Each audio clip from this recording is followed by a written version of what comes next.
शम्भो शिव शङ्कर महादेव शम्भो शिव शङ्कर शरण आवत तुम्हारे अभयंकर शरण आवत तुम्हारे अभयंकर जय गिरिजापति दीन दयाल जय गिरिजापति दीन दयाल सदा करत संतन प्रतिपाल Mahadev Shambho Shiv Shankar Mahadev Shambho Shiv Shankar.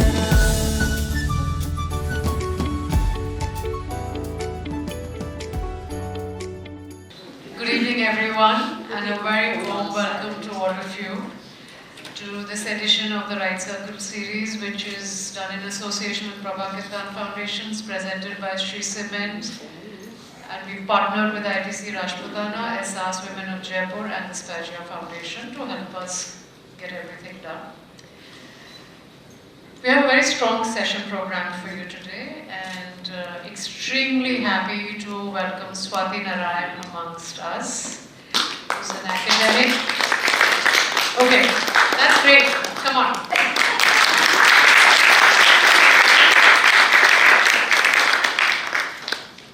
Swati is an academic. She specializes in social policies and universal healthcare. Obviously a PhD from Tata Institute of Social Sciences, and she's right now teaching at OP Jindal. Her writing has appeared in a lot of publications and all the well-known ones across the country. But what's making all the news and is the rage is her book Unequal, which she just told me she's been researching for 10 years, and then it took a year to get it out once she had her publisher by her side. And of course we exchanged notes on how lovely her editor is. So this book Unequal explores the reasons why India's neighboring countries outperform as far as our social indicators, including health, nutrition, education and sanitation are concerned. So I think it's time for us to sit up and take notice and do what we can.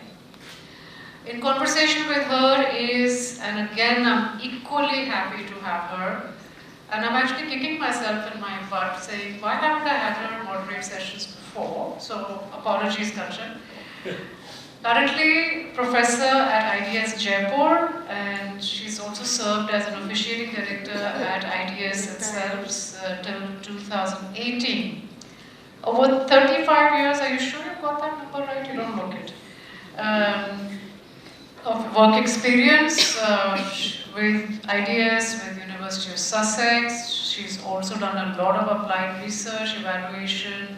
She was talking very excitedly about a project that she's just done last night, and she's extremely proud. Her emphasis is on social and rural development as well as gender issues. Right, and she's also authored a book called Countering Gender-Based Violence Initiatives in Collective Action, published by Sage. With that, I'm going to leave you both to come onto the stage, and Kanchan, it's over to you and Swati. Thank you so much. Please keep your phones on silent. And if you don't know how to do that, ask your neighbor to help you out. Yeah. Come this way, the steps and thank you.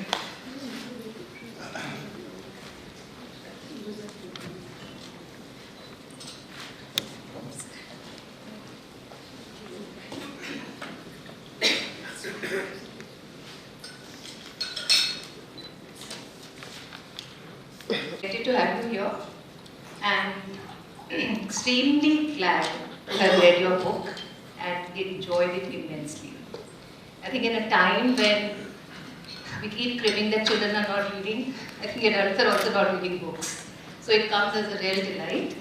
More so because it is an academic book, but is laced almost every 4-5 pages with what she describes as adventure travels. So I'm sure you people are going to be enjoying it once you get your copies at the end of the session. But for now, I would like to ask first question, why the title Unequal? Thank you so much, Kanchan and Leela. This really is special because I think it's a group of friends. A lot of you all know each other from the best school in Jaipur. And it's particularly special also because Kavita is here. She's been part, she knows all the time that I put into this book and has also been part of this book tour, strangely. First in Patna, then in Nepal, and now in Jaipur, which is extraordinary and I'm sure not a coincidence. So this is a very special day. And for your first question being, why the title Unequal? Because I think this was, of course, this is the beauty of what literary agents and editors do, right? So it was the editor's title, Unequal, and she felt that in one word it summarizes what I was trying to say for India as a whole. So I initially put things like price of inequality. But actually what I'm trying to say is, through the book, the reason we are lagging behind our neighbors is threefold. One, wealth inequality. A new study has been published called Billionaire Raj. Never before in India has inequality been as bad as it was during the British Raj. And now we have the Billionaire Raj. So one is wealth. Second is caste inequality.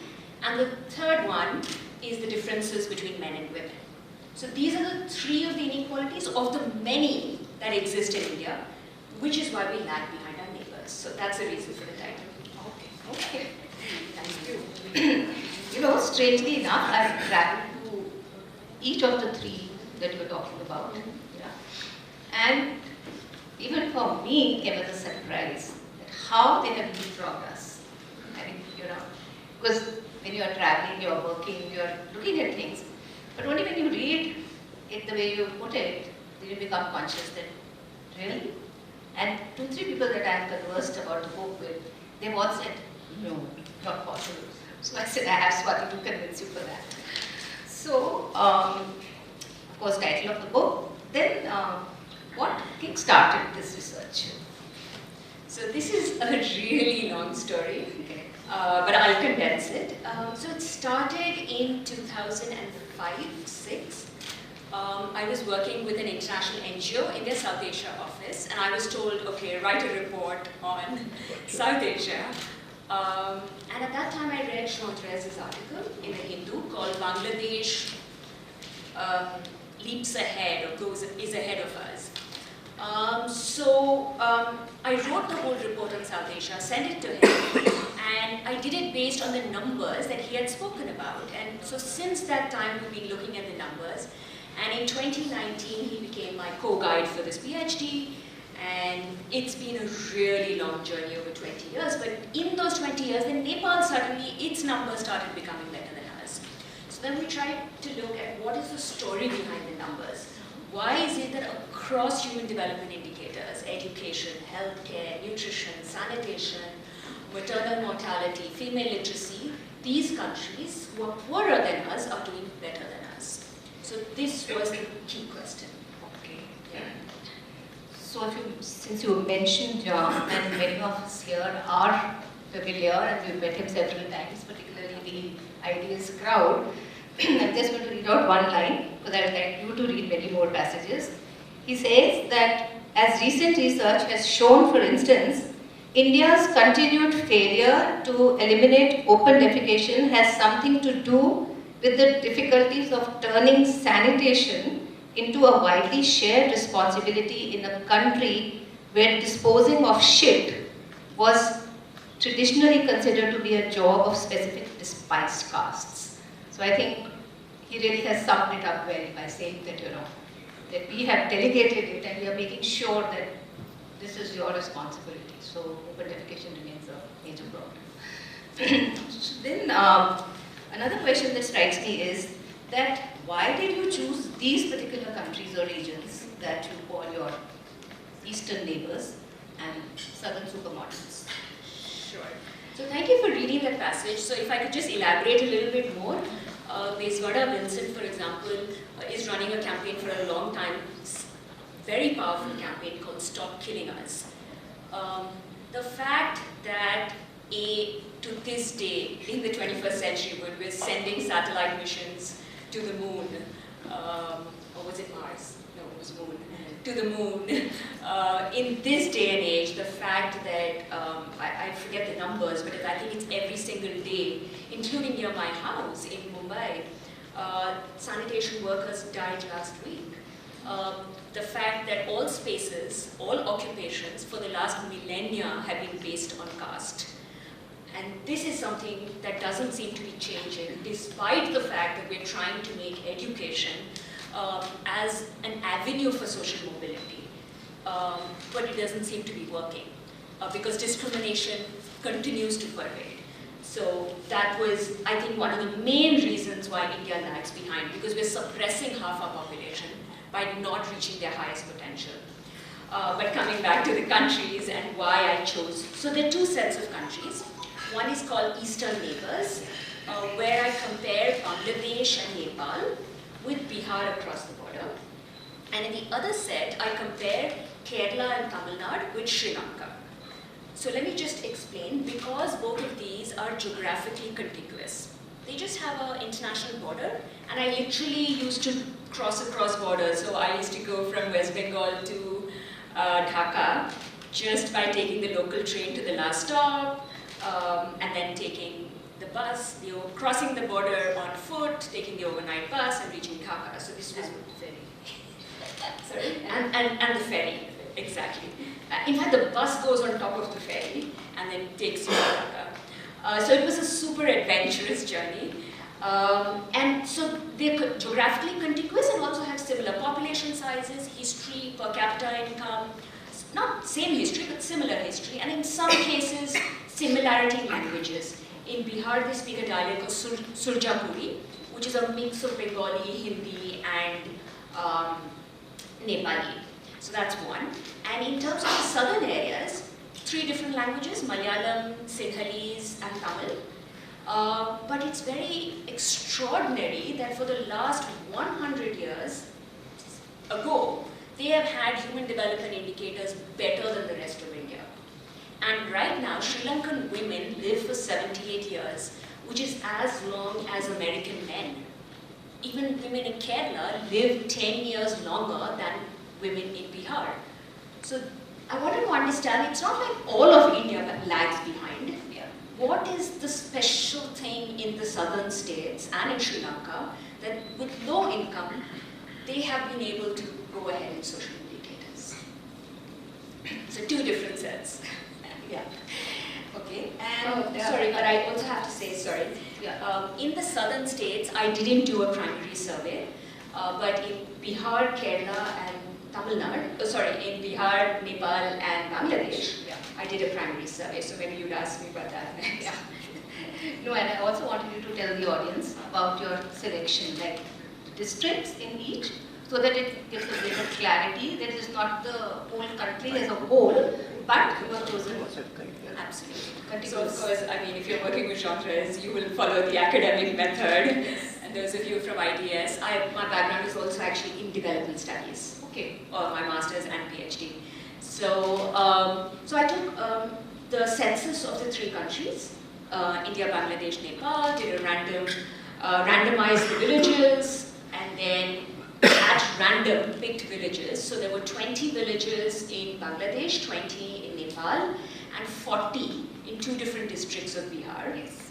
In every place, I did a survey in 20 houses in every village, and I hired 40 women for a short term who spoke the local language and dialect, who did the survey. And of course, I followed them. So it was a large exercise. Yeah, thank you so much. Okay, I really loved your description of the little doctors, the Dr. Appa and the Kushti Appa in Bangladesh. So I'm just wondering how these ideas worked in Bangladesh, and what would you like to tell the audience about these? Sure. And you all can ask me more questions about it later. But before that, maybe I'll just say, so my primary survey showed just like the international statistics were showing, that the districts that I studied, in those, Bangladesh and Nepali children, women, men were doing better in terms of their health, education, the availability of toilets, than the villages in Bihar. So the primary data was showing the exact same thing that the secondary data was showing. But I think the best ideas I got was not from the survey alone, but just interviewing people in the district, in the village, and in the state capitals. So that's when I stumbled on these things called little doctors. So I thought I'd show you like this. When you've been to an ophthalmologist, you've seen this, right? An optician, when you test your eyes. So I just walked into a Bangladeshi school, and this was stuck on the wall. And the teacher said, oh, I'll tell you why we have this on the wall. We have this little program called Little Doctors. So he got the children all excited, they wore lab coats, and he said, I'll show you what Little Doctors means. So they stand at 8 or 9 feet distance and start testing each other's eyesight. And I thought this was a brilliant idea. Instead of going to an optician, the children are checking each other out every year, because it's important to do that for children. I myself got spectacles much later in life, 10th standard. And I was just thinking, perhaps one of the reasons children in India couldn't read their textbooks in the survey was because they have an eye problem, they need spectacles. And Bangladesh, on the other hand, is monitoring this at mass scale without doctors by just empowering the children to do it themselves. Wow. And they said that they learned this from Japanese classrooms because Japan is a big donor in Bangladesh. So since I teach public health, I feel these are low cost, in fact zero cost ideas that we need to implement in India to solve our problems, and then the ASAR data which tells us that half our children are not reading textbooks perhaps can be improved. And there are several such examples I write through the book. Small innovations. The other you asked me was Dr. Appa, yeah, because like you, I've also visited Anganwadis after Anganwadis, and of course there are the very good ones and the absolutely bare where there is nothing, not even the curry on the ground. But therefore I was very excited with this Dr. Appa and how they have been able to manage or handle both child malnutrition, breastfeeding, and the scale. The scale itself was astounding. So that's what I must ask you to. So I'll tell you both, Dr. Appa and Parshti Appa. Yes, both. So Kavita and I work in the Right to Food campaign, and we always have our head on nutrition, thinking of how to improve children's and women's nutrition. So they ran in Bangladesh a 5-year advertisement, infomercial government advertisements, where they show a woman as a doctor, lady doctor, called Dr. Appa. That is Dr. Elder's sister. And she is instructing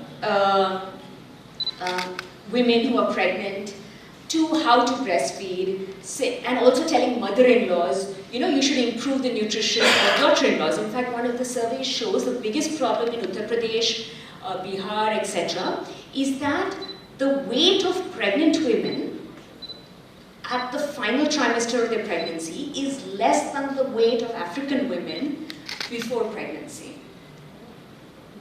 It's that bad. So this was a very, in Bangla, in Bengali, a very simple 5-year program to run these infomercials with Dr. Appa, a woman doctor as opposed to a male doctor, telling women what they should do during their pregnancy and how to improve breastfeeding. The fact that they have had women prime ministers for the last 25 years perhaps also helps to run and be sensitive to these programs.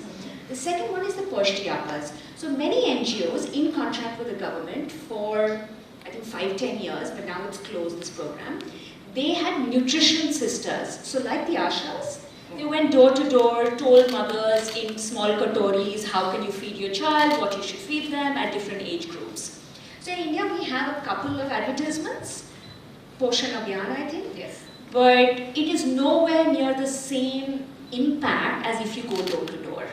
Similarly for ORS, that was another cadre that they have of health workers, one NGO, BRAC. And only because I happened to walk into the office, meet the CEO, and he told me, oh, I have a book called Simple Solution, which I wrote with Richard Cash. And I had always heard that in Bangladesh is the only country where you have the highest levels of use of ORS to treat diarrhea, because of which the deaths of millions of children have been averted due to neonatal problems. Because diarrhea caused by dehydration can be easily prevented or cured with ORS. So they would have taught mothers how, with 1 liter of water, you put a handful of chini, which good, and then a pinch of salt. So they went door to door to teach mothers and check also their recall memory. This was a simple, extraordinary, it took them 10 years to reach every house. But for an NGO to have that sort of scale and ambition and achieve it in 10 years, that's why. Okay, so now we come to Nepal. Let's. So you are talking about, is it called Ama Samus or Ama? Ama Samu. Ama Samus, yeah, mothers committees, and you are talking about community forestry. Right. And these are, to my mind, very important initiatives that you're speaking about in your book. A little bit about what these initiatives are, and then do you think something like this can work in India? Absolutely. So in Nepal, similarly, I was looking for innovative ideas, new things. So Ama Samuha is a very simple thing. They're called Mothers Committee. I was just in the village and I saw these women, village women whom I had interviewed in the survey, walking very purposefully towards a beautiful wooden gazebo. And they were looking at their watch and just trying to reach there at exactly 5 o'clock. So I followed them. Every village has 1 or 2 of these Ama Samuhas, which basically means mothers committees. So all the mothers meet. And this started 100 years ago when Gurkha women, so the British Army recruits Gurkhas into the army. There's a Gurkha regiment in the British Army. So when the men left, the women wanted to be support systems to each other. So that's when traditionally these Ama Samuhas were started. Now NGOs have started working with these Ama Samuhas to make them into microcredit groups or healthcare and things like that. So they become savings groups. If a mother needs to go to a hospital, they help each other, they give loans to each other. It was another amazing idea. You also mentioned how it has broken caste hierarchies. So a little bit about that. Yes. Okay, so this is a little bit long story. In the Ama Samuhas, there were women of all castes. And Nepal's caste system, in many ways, is very different from India's caste system, and in many ways was worse than India's caste system. But it was not just the Ama Samuhas which had broken it, but the fact I realized of many different things during the period of the Maoist war, from 1996 to 2006, for those 10 years, the Maoist movement, the Dalit movement, and the women's movement had become so strong in Nepal that in those conflict years, various things started in the period of turmoil, like Lenin says, when a country is in turmoil, in 10 days you can achieve something that could not have been achieved in 10 years in normal time. So the Maoists used to, I was very surprised when I heard about all of these things because I thought it was just a conflict, a class conflict, and they wanted to bring in democracy and remove the monarch, remove the king from Nepal. But I realized that there were sister organizations of the Maoist party which had pushed for various social reforms. And the Maoists themselves, the cadres were largely from the marginalized caste. So it was a caste war as much as it was a class war. And they would encourage things like inter-caste dining. So they would say, in the caste system, the basic premise of it is that people of different castes should not eat together. And they would say, let's have a feast in the village where all the castes come together and eat. They used to promote inter-caste marriages within their cadre and outside their cadre also. So these were things that I had really, this is the beauty of doing field research. I mean, you stumble on things you wouldn't have expected. And I actually met a journalist in a small little district, and he told me, why why are you not studying this? So that's when I started asking this question of, so I would ask Bahuns, which is the Brahmins, I used to ask Dom, Dalits, people of all castes in Nepal, did that period make a difference? And then now we had just come back from the Nepal Social Forum. Now the Dalit movement has become so strong in Nepal, they're having their own Dalit parliament as a shadow parliament. But the fact that discussions like this are happening, Dalit women have been recruited en masse into their local, what is called their panchayats. You know, they've been elected. So there has been a caste transformation in Nepal. Previously, people would tell me people of different castes could not sit in the same room, and if they sat, they would pour cow urine to purify. Yes, you mentioned that. Yeah. You would have also Yes, seen I this in also your saw travels this, in Nepal. yes, yes. So this was 10 years ago, and now it's unthinkable because they have an anti-untouchability law, the Dalit movement is strong, and you know, anything will be big, any caste discrimination, both in the media and in the courts and the judiciary. So there's been a dramatic change in Nepal. I've tried to document it. I hope many other Nepalis write more books about this. Yeah. And you also mentioned community forestry, which I also thought was very exciting. Yeah. Okay, so we're covering a lot of terrain. Community forestry in Nepal has been promoted where villagers form their, I think, forest users group. They take either bamboo or other things, sell it in the local market, make money, and use it for the development of the village. And many villages have prospered substantially because of this. So they have building their own roads, they're building solar lights, and then they divide the money they get from this based on different castes, based on men and women. Even children have their own budget within the community forestry. So I met a boy and he said, oh, my football is broke, was torn. So another boy was telling him, hey, but you can just apply for money and then they'll buy us a new football. So I was really surprised with this, and we have a Forest Rights Act in India, but 40% of the applications by Adivasi communities for these pattas have been rejected by state governments, or I don't know if it's the national government. So we have the infrastructure in place, we just need to implement it, and implement it well. So you think it can work, but it's not working. Okay, so now we come to the southern states. Okay. And you've spoken about that a bit, and you said that they have advanced, right? So my question is, how have they advanced nearly a century ago with levels of human development comparable to developed countries? So a lot of you would know because from development studies, there's been the Kerala-Sri Lanka model since the 1970s. So in this, to study the southern states, I only looked at history. And I didn't do a primary survey, though I toured throughout the areas. But so looking, and I compiled data for the last 100 years. And through those 100 years of literacy, for example, literacy, I found that Sri Lanka was far ahead than even Kerala and Tamil Nadu. And one reason in the case of Sri Lanka, so every one of the states, whether it's Kerala, Tamil Nadu, or Sri Lanka, had different histories. In Sri Lanka, caste has never been as much of an issue because it's been a majority Buddhist population and a minority Tamil Hindu population. Absolutely. In the case of Kerala and Tamil Nadu, I feel if there is one reason why they've progressed ahead, it's anti-caste movements. The non-Brahmin movement or the Dravidian movement in Tamil Nadu from 1912 onwards, where the non-Brahmin manifesto was put forward. So today, both the DMK and the AIDMK are offshoots of Periyar's social self-respect Dravidian movement. And now they're political formations, but it started with social movements. And I show, with data how the bureaucracy in Tamil Nadu has completely changed. The doctors, the engineers, the educated class changes in Tamil Nadu when before children from the marginalized caste were not even allowed entry into classrooms.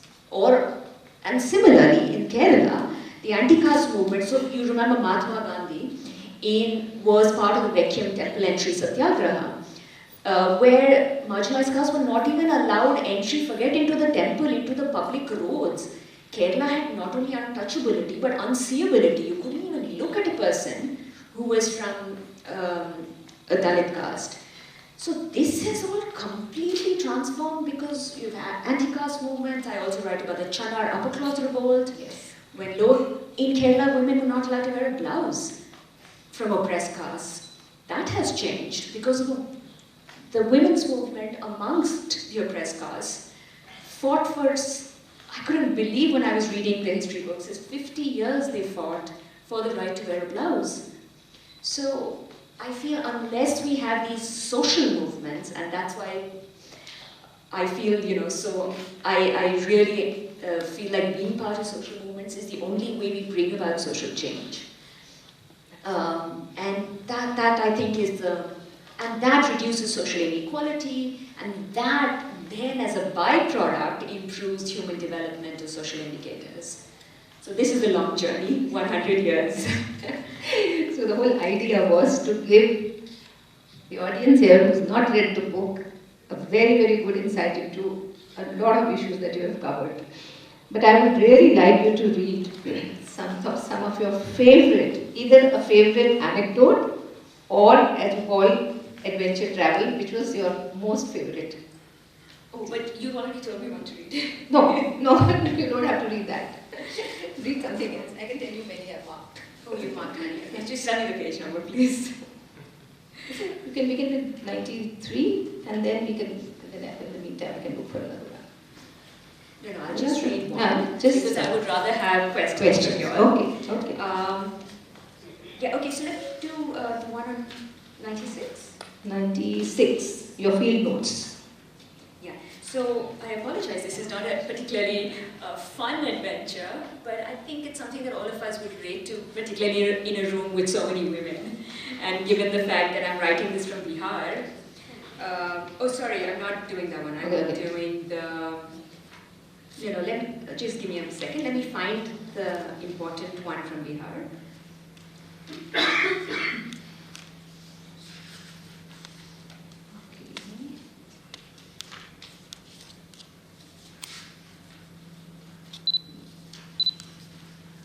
Sorry, should have been more organized. Okay, in that case, let me do something. So I will read the one outside. First, I'll read the one outside Bangladesh, and if you can find the one of Bihar field notes where I speak about food and the distribution of food.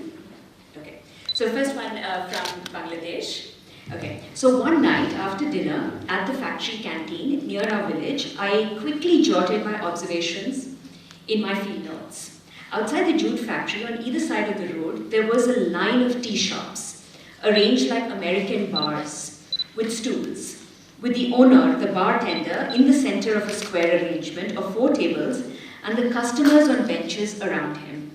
The first thing that struck me was the number of women in saris in Bangladesh, okay, with their hair covered with a thin cotton pallu, who were busy sipping tea and eating shingaras, that is samosas, and cake. Most of them worked in the jute factory, often in night shifts. One woman wrapped a small muffin in a newspaper to carry home for her child. Partaking in these simple pleasures seems to be an early sign of empowerment, unthinkable across the border in rural Bihar.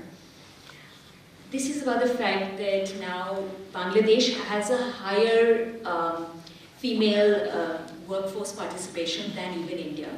And many of the factories are located very close to the village. So these were my observations from the village nearby. Did you find? You want to read the one on differences in women's education and employment, page 49? Okay. It's a little bit, it's not your field notes, Sure. but it's very telling. Okay.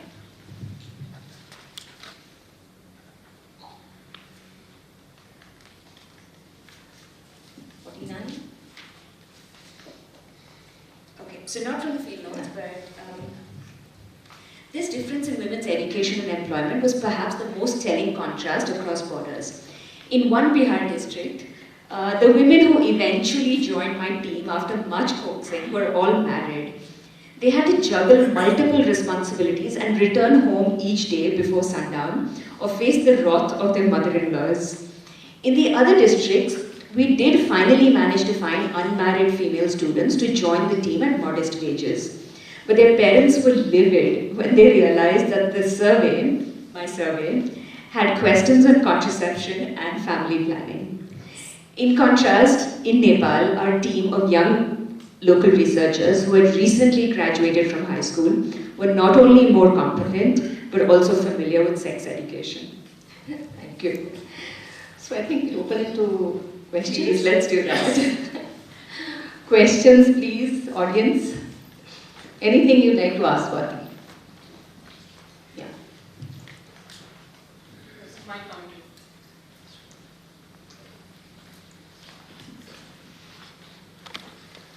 Hi. So, when you were doing your research, were you like surprised in terms of how better it was or worse it was? Like the whole scenario around you? Was she surprised herself? As in, जो आपने expect किया था उससे better, was it better than that or उससे ज़्यादा बहुत ज़्यादा मतलब it was traumatizing? Bihar जो था, it ji. was actually worse than my expectations. I mean, the numbers do tell us, but actually living in Bihar, so throughout these 6 years I lived in Jharkhand, but even Jharkhandi society has a lot of social solidarity. Bihar is completely different. It is not just about caste, it's about sub-caste. And especially in Musar Tolas, Musars are the rat eaters, called rat eaters. There is no governmental service or social service to speak of, but also it's the level of despondency. And I write about that. Children cannot get enrolled in the local school because there are layers of discrimination with the teacher and the students. It is very dispiriting in Bihar, the extent of both it feels like I write in the book going backwards in time. But there is also, no dearth of hope, given that it just requires a few small things to be done. So, and I found that measure of hope actually when I was in Bangladesh or Nepal. Because I think numbers, and when you speak of average numbers, you don't get an idea of what are the stories behind those numbers. So, especially Bangladesh, you can feel the buzz. I mean, and I felt that even several years ago. And today, look at Bangladesh's GDP. So, they have overtaken India, even in per capita income terms, this year. And I felt that, I can felt the germ of that happening when I saw their factories, when I saw that their factories were near their villages, that women were working in those factories. All of this can happen in Bihar. It's not like there's any lack of talent in Bihar. It is just a matter of getting our public policy better and not exploiting people. So that's the only difference. So the quick question. Speak about the open defecation and how they've done away with it in Bangladesh. Yes. So I was traveling in Bangladesh much before this PhD. I used to keep going when I was with NGOs. So at that time I used to see these cement rings in every village and I was wondering what is this? And the government was giving free cement rings. In India, now Swachh Bharat Abhiyan started in 2014, right? Yes, yeah. But this is 10 years before that, they had ended open defecation. The reason was in Swachh Bharat you give cash grants, but in Bangladesh the government was giving cement rings, people were building their own toilets. So a lot of them were more likely to use those toilets. The other thing that they have done is the cost of these toilets in India are very expensive, whereas in Bangladesh they're very cheap. So Bangladeshi entrepreneurs have done, instead of a ceramic pan, you have a plastic pan. Instead of doors, almost every toilet, including the ones I used, just had lungis. So that is a low-cost thing. There are small innovations, and Bangladeshi jugaad, I think, is far big, higher than Indian jugaad. It's a poor country, so they make the best with what's available. Great. One small question, Swati. More than a question, it's an observation. Probably it's a little enlightenment for me because you're talking of Bangladesh and Nepal. You mentioned their health is better than India in terms of women. But most of the time we see Bangladeshi women coming to India for work. As far as maids are concerned, we all see, a lot of time we comment also that there are so many Bangladeshi women on your road in your colonies seeking work or working as maids. So it's just an observation in my mind, it's a question that how come when, of course after Narega things have changed, But how come, if their own health is so good, and now as you say the GDP is much better, how come all of these women are then traveling to India to work at low-level jobs? That's just a question that comes to my mind.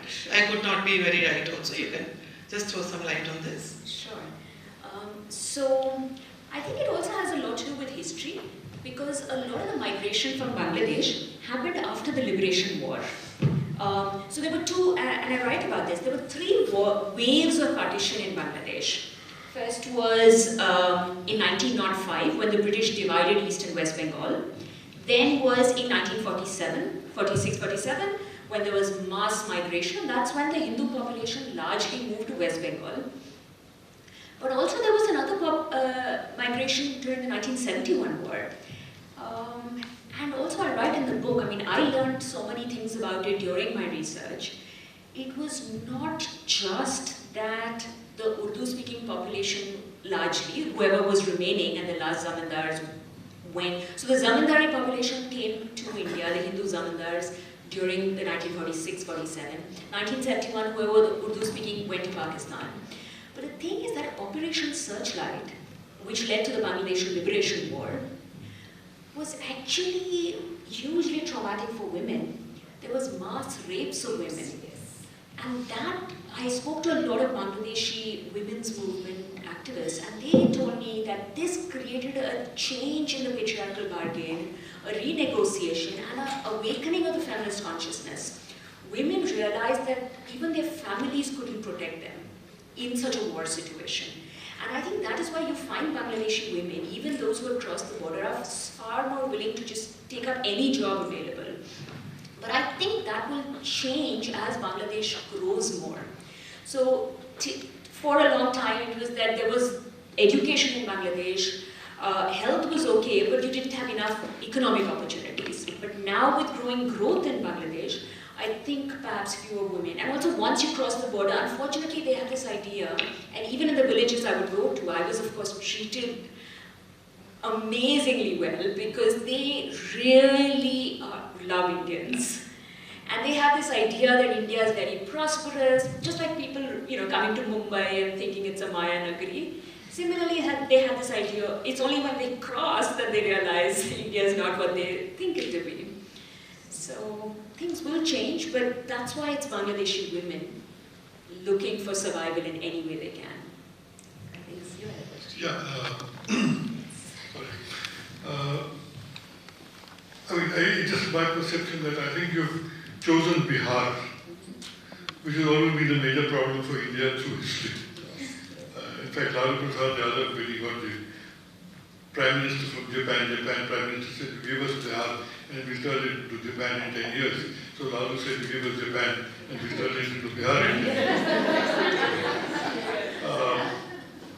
Now, looking at the other states in India, I mean, you take, say, with Nepal, I would say contiguous states like Uttarakhand and the northern states, Himachal, would be a better comparison because the economy is, their thinking, everything is very similar to that. Gujarat, where women empowerment is totally different. Punjab, the same what they do. So I find that taking Bihar as a median or whatever like for India is a bit unfair. You have Kerala on one extreme and you have Bihar on the other extreme, with due respect to the Biharis and audience. But that is the general perception through history that has been there. And secondly also that I think culturally also even in West Bengal, the women are far more active than across the border in Bihar and eastern UP in that area, which is a very MCP dominated area. Whereas in Bengal, yes, the man is there, but he has his place. And the women are much more involved in jobs and going out far more. And that is where the culture of Bangladesh and West Bengal has a similarity as opposed to Bihar, eastern UP and so-called Hindi belt. I'm sure you were expecting this. Kanchan is saying that because I get this question at every single, since the time I was doing my PhD till afterwards, I always get this question. And the reason for choice of Bihar was, so like you said, the two extremes in India, one Bihar on one side and Kerala on the other. And I wanted to show that there is great diversity even within India. So the reason that India lags behind is because of the average indicators, and the north is pulling India down compared to the south. So Bihar was contiguous. My other option was Uttar Pradesh in terms of contiguity and population sizes. So in terms of Uttarakhand, I think all the Pahadi areas actually have higher social indicators. Their women's empowerment is more, and similarly for the northeastern states. So I did not think that it would be right to compare them with Bangladesh. But in terms of my other option, initially I did think of West Bengal, and you would be surprised to know that not only are social indicators higher in West Bengal, but also in terms of GDP per capita, it was far higher than Bangladesh. So there was no way that I wanted to compare apples with apples, not with oranges. Compare apples. You compare Bihar with Yeah, but Bihar was also, see, firstly, if I had a lot of money, which I didn't as a PhD student, I would have done both Uttar Pradesh, Bihar, and done Nepal and Bangladesh. But because I had to choose between Uttar Pradesh and Bihar, so I just chose Bihar. But I honestly, if I had done this in Uttar Pradesh, I don't think my results would have been much different. Also, West Bengal is actually, because of, let's say, 30 years of communist government, is advanced in social indicators because it's invested in it. And so it's not representative of northern India. Whereas Bihar is more akin to everything in northern India, from Madhya Pradesh, Uttar Pradesh, perhaps even Rajasthan, in terms of social indicators. And I also end the book with the conclusion of looking at, therefore, the divide between North and South India. So to say that northern India can become like southern India, but that would require some sort of social movements, right, to transform their character. In the case of Bangladesh, it was historical accidents of its history which resulted in women's empowerment, which they anyway didn't have caste inequalities, and I described that amongst the Muslim population, but it does exist a lot amongst the Hindus. So I always get asked this question, but my fundamental way was to look at per capita incomes. And West Bengal's per capita income was much higher than both Nepal and Bangladesh. So it was not even in the same range. I have graphs in the book to show why I made the choice finally. Thanks. I have a quick question. Yeah. What was the condition of child labor?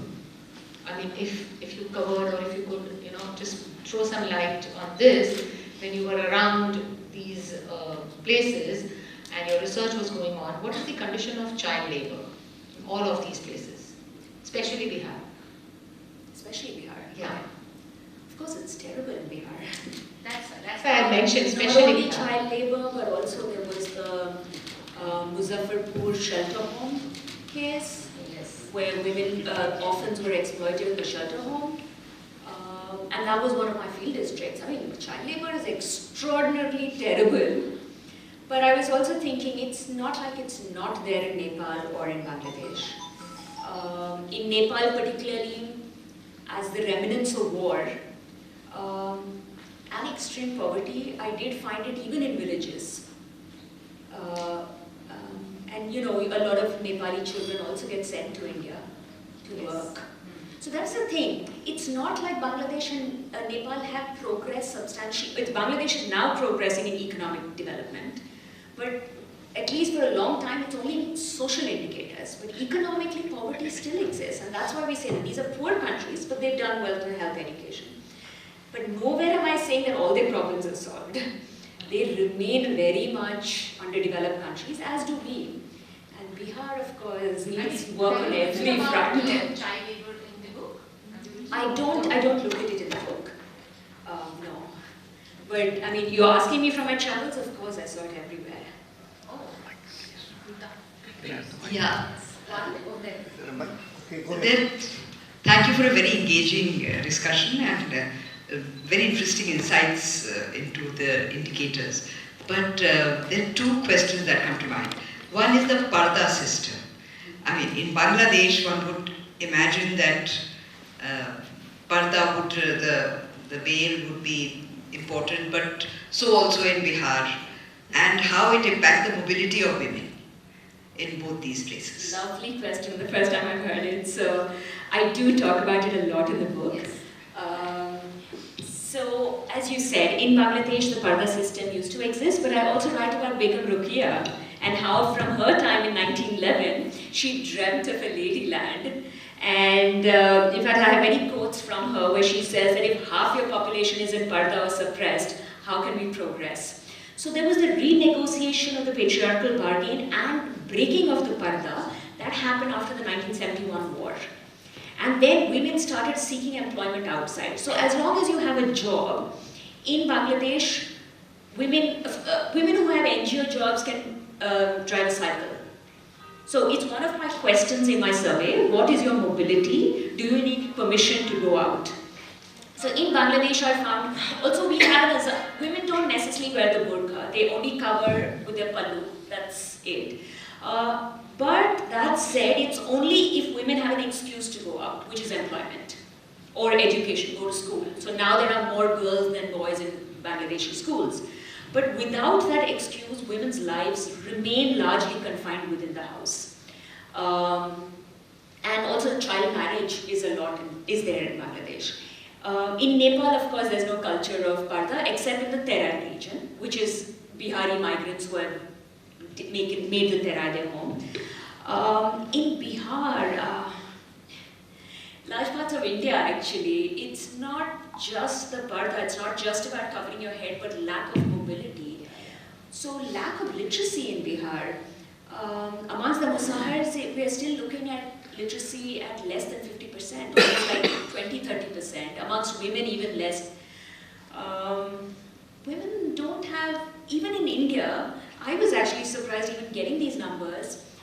Only 1 of 4 women in India are economically independent, and only 3 out of 4 women are educated.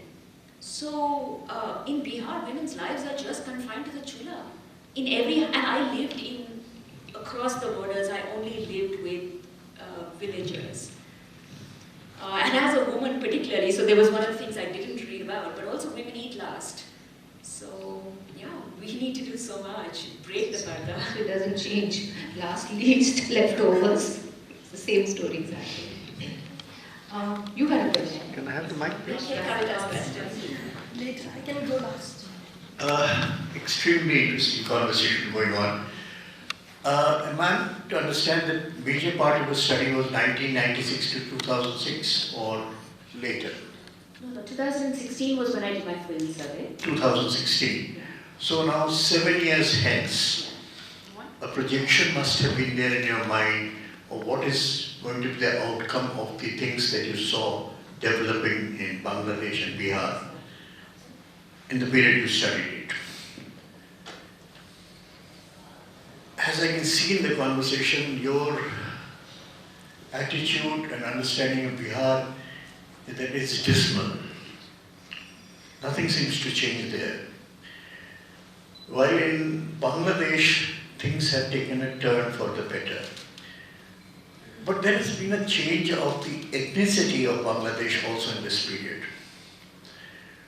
The Hindu fragment is actually disappeared nearly in Bangladesh. And the Muslim by themselves, has it affected the Muslims in the way it is affected in India? The fundamentalists, the orthodox attitudes that we are now seeing as a resurgence in India, has it taken place in Bangladesh also? Amongst Muslims? Okay. So this was not an area of my study, but what I did do is, both in Bihar and in Bangladesh, I looked at the differences between the Hindu and Muslim populations. Okay. So yes, Bangladesh has a minority Hindus, but they were actually doing well on social indicators. When you're doing well on social indicators, so there are a lot of these, especially when I have a lot of friends in West Bengal, so the assumption is that Hindus cannot practice their religion in Bangladesh. But that is not what I saw. I mean, wearing the bindi it was totally normal. In fact, in villages, there was a Hare Rama, Hare Krishna temple. There was the village celebration during, I think it was, Dhaka University celebrates Saraswati Puja. In the temple, in the village where I was staying, So I used to stay in Hindu houses, Muslim houses, more largely, and I've also stayed in villages where full 100% Muslim population. And also, so there will be a Hindu pada and there will be a Muslim pada.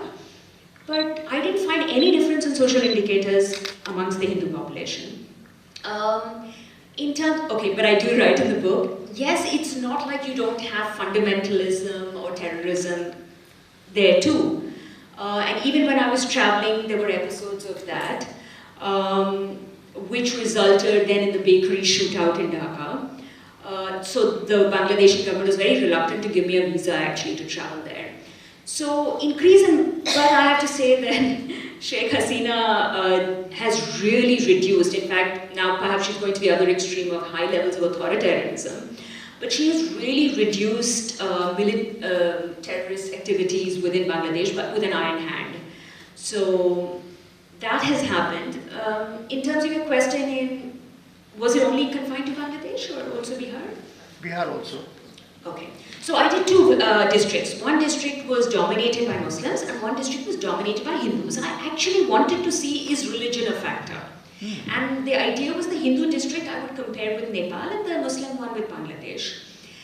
Of course, the indicators I found, Bangladesh was doing much better because the Kishanganj district is so the Hindu-dominated district in Bihar was at least doing better. It was also closer to Patna. And the reasons were very simple. In Kishanganj, there was a complete collapse of public services, whether it's schools or hospitals or health centers, they just didn't exist. And they were saying, if the Asha worker, if it's a Muslim-dominated area, if only they would employ a Muslim Asha worker, then we will be more willing to take contraception. She'll be really easier to talk to the women in the household. So I think these are small things that could make a large difference. But in Kishanganj, there are really no publics, and there's no public transport. I write in the book, we have to use ferries to get to places. So there has been, and we see this in overall India indicators also, there's been a neglect of Muslims do worse than OBCs, and in many cases they do worse than SCs also, in some indicators. So there has been, for several years, the Muslim population across India, particularly in Bihar, has been lagging behind in social indicators. So according to you, there's no hope for Bihar? There is always hope, and in fact just yesterday... Glad you're an optimist. I'm a big optimist. In fact just yesterday I was seeing, I don't know whether I should say political stuff, but Prashant Kishore is starting a Jan Suraj movement. And there are all of these springing of different social movements, political movements, etc. I think the main problem is I am such an optimist that I see hope everywhere. And if I look at the long tide of history, Bihar was the crucible of the socialist movement, right? The biggest paradox is that we have the largest number of Biharis in our bureaucracy. Bihar used to be at one point in time Nalanda. the place. Yeah. As far as... We have time for one last question. Kavita, your last. Yeah. So now, No. Firstly, I just wanted to respond to the Gujarat question. I don't know how many of you looked at the Gujarat GDP. It's doing very badly. In fact, a recent study by the Harvard Business School, which looks at India's poverty, actually put the Gujarat index at 28. None of us can do without the HDI. We have to look at the Human Development Index and just nutrition and other things. Because please remember, the SC/ST population of Gujarat has not been doing too well. And there hasn't been a focus. The trouble is, and I think people like us should question it, we don't get data out.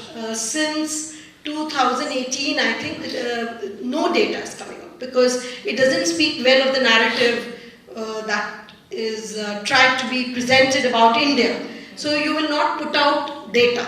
So when you don't put out data, we all don't get to know. So then we have to look at what others do.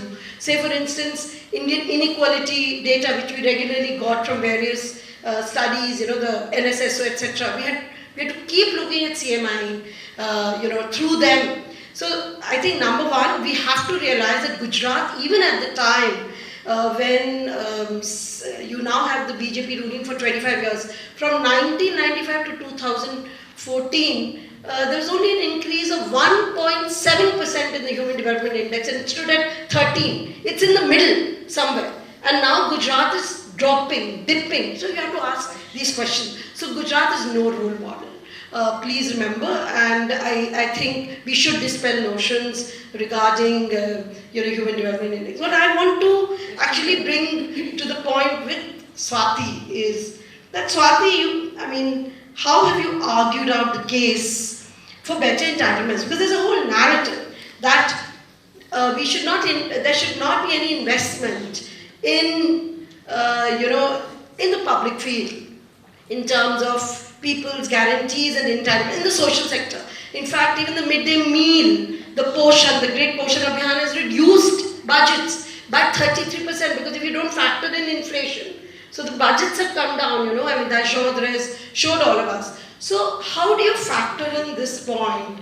Because the narrative is continuously where welfare schemes with guarantees, social spending is called revdi. The debate becomes, it's a bizarre debate. We need protection. Most of Indians need protection. How do you handle that? How do you handle it in your book? Because what you're talking of, Nepal and Bangladesh, is protections. You're talking of absolute protection. And there isn't that protection in it. You have social security protection. So social security... Yeah. Just tell her the question. Yeah, I've told her the question. The social, the entitlements which are required, which are there in Bangladesh and Nepal, but we don't seem to be having that kind of public spending. The social protections, why not talk about that? Because that dispels that debate. Absolutely. And it's so good. Kavita's seen me through the 10 years of me struggling with this book. I think she didn't know that I was doing the research because I was with the social movements. But she's been such a pillar of support. I'm so glad she also spoke about the Gujarat model. I promise in my next book there'll be a chapter on Gujarat. And she's right. A, we don't have too much data.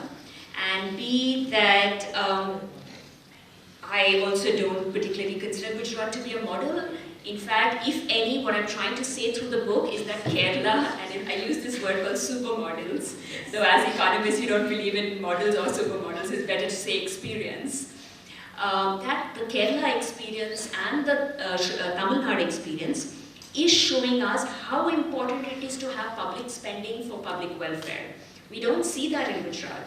So, and that is one of the most important things that the Tamil Nadu model particularly tells us about. In terms of entitlements. So I think, even our neighbors can learn from some of the entitlements that we have achieved, which is right to education, employment guarantee, right to information, and without these fundamental pillars. So one of the problems of Bangladesh and why it's called a paradox is because its democracy and polity are really fragile, but its development is doing well, and its development is doing well without entitlements. So Bangladeshis are very clear where they get their learnings from.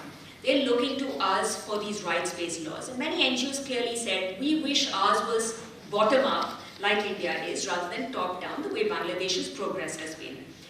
But for human development, they're looking at Sri Lanka. They are not even comparing themselves to India. They know Sri Lanka is far ahead and has been ahead for 50 years, so they will compare with Sri Lanka.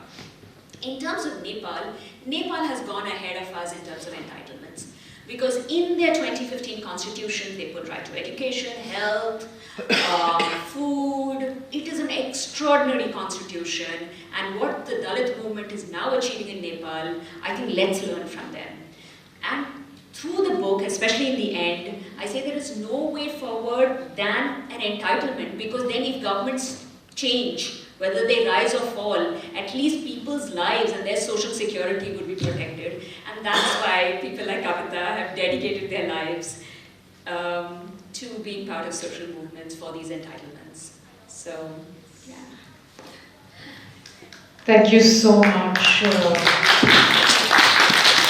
was an absolutely lovely session. I'm going to request the General Manager of ITC Rajputana, Mr. Rana, to please come up and give a vote of thanks and also present our mementos to both the speakers. I'll say thank you because it has been a very interesting conversation. Thank you so much for writing, and I keep saying that to all the artists, if I may say the word, who write, because you create that conversation. And it becomes our privilege to have this evening along with Prabha Ketan and get an audience to understand a different concept. It becomes very interesting to have this conversation. And I keep repeating this, that it's very important for the conversation to happen. And this thanks to you, I mean, you represent the writer, you're the person who creates this opportunity for us to have these thoughts. Thank you so much for this lovely evening. Thank you all for coming to this lovely hotel. And thank you again, ma'am. Thank you.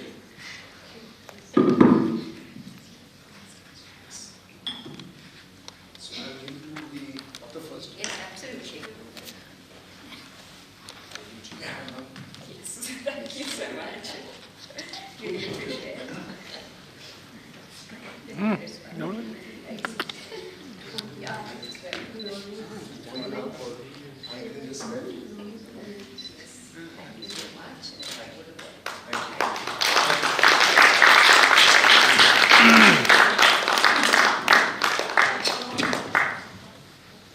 Thanks so much. I can't thank you enough, Swati. Thanks, Mita, to you. Kanchan, you were stupendous. Thank you so much for holding the session together. We have a very proud husband in the audience. Yes. Smiling very This is lovely. the first one with her. She never invites me for them. No, but thank you all for coming. I think everyone knows the rule. It's one book per family. Swati is here to get your book signed. And here's looking forward to your next as well. Yes.